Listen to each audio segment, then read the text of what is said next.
All right, so get this. A U.S. court just sided with Tornado Cash. Wow. It's a privacy-focused crypto platform. Okay. It was a landmark case against the U.S. Treasury Department. Interesting. And this is not just about like some obscure tech. Hmm. This ruling could have huge implications Yeah. for the future of financial privacy and how governments approach this whole decentralized world. For sure. For sure. So are you ready to explore this rabbit hole? Absolutely. I think this is going to be a fun one. Okay, cool. What's particularly interesting to me is how this case just throws a wrench into traditional financial regulations. Right. We're talking about a clash between the established world of sanctions and the decentralized nature of blockchain technology. It's a huge clash. Yeah. So for those of us who aren't, immersed in crypto every day, let's start with the basics. Okay, sure. What exactly is Tornado Cash? Yeah. And why did it end up in the legal hot seat? So think of Tornado Cash like a digital mixer for your cryptocurrency. It allows you to send and receive crypto without leaving a traceable trail. Imagine a mixing bowl where your cryptocurrency gets mixed up with a bunch of others. Okay. When you withdraw, it's basically impossible to tell which coins were originally yours. Gotcha. That's Tornado Cash in a nutshell. Okay, so it's all about making those transactions anonymous. Exactly. Now I see why governments might get a little nervous about that, Right. especially agencies like OFAC, which we keep hearing about. Yeah. Can you remind us again, for those of us who aren't legal experts, what exactly does OFAC do? Yeah, so OFAC stands for the Office of Foreign Assets Control. Okay. They're like the financial watchdog Yeah. for the U.S. government. Yeah.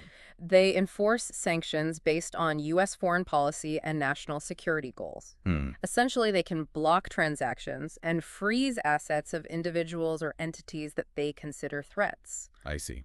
Their attempt to sanction Tornado Cash was part of a larger effort to control financial platforms that might be used for money laundering or sanctions evasion. So it's kind of a David versus Goliath situation here, It is. with this crypto platform going up against this really powerful government agency. Right. And David actually won this round. David won this round. That's crazy. The court basically said that OFAC overstepped its bounds because decentralized technologies like Tornado Cash, they operate outside of traditional regulatory frameworks. Okay. And this is huge because it means that regulators are finally starting to understand the unique nature of blockchain technology. Yeah. This could pave the way for more clarity and innovation in the crypto space.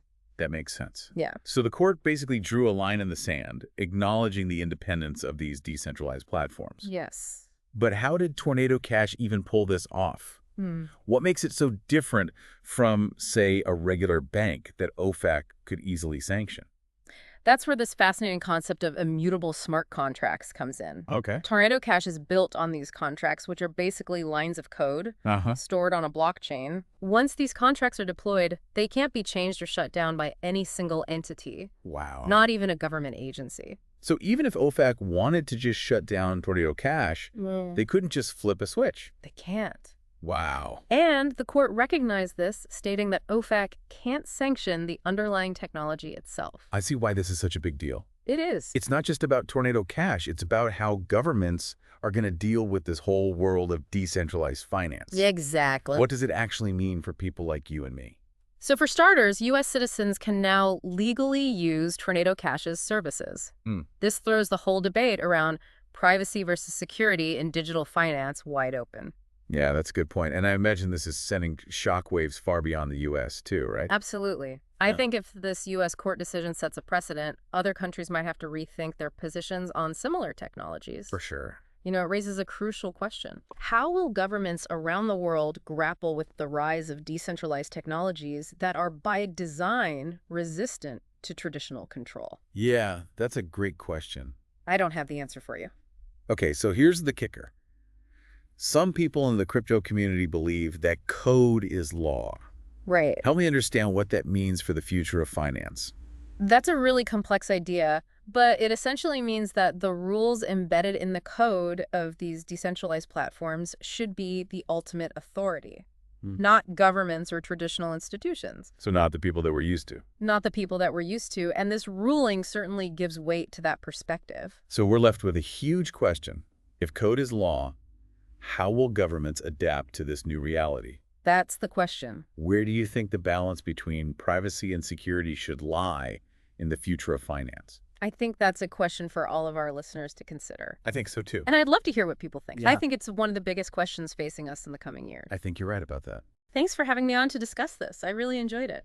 It was a great discussion. I learned a lot. Glad to hear it. So for everyone listening, please let us know what you think about this in the comments below. Yes, please do. And we'll see you next week for another deep dive. All right, see you then. Bye. Bye.